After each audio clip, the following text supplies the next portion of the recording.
think bukas papunta na tayo sa cross-examination. As to 23, I think it was way more than that, no? Yung mga iniisa sa inyo mga pangalan kanina.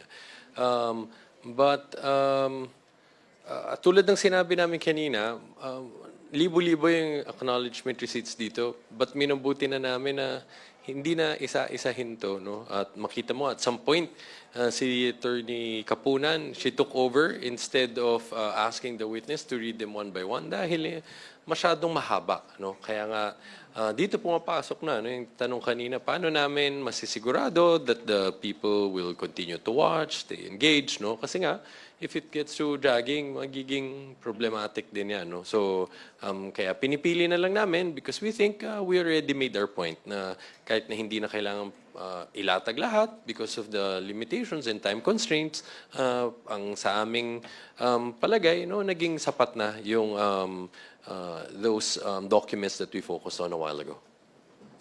Wala na po ito yung asahan bukas na mas malaki pang attorney.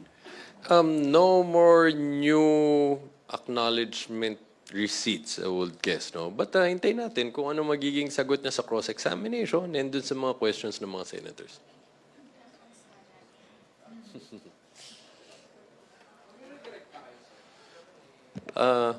Well, Gab, siyempre depende sa cross-examination nila yan. Kung wala naman silang matatanong,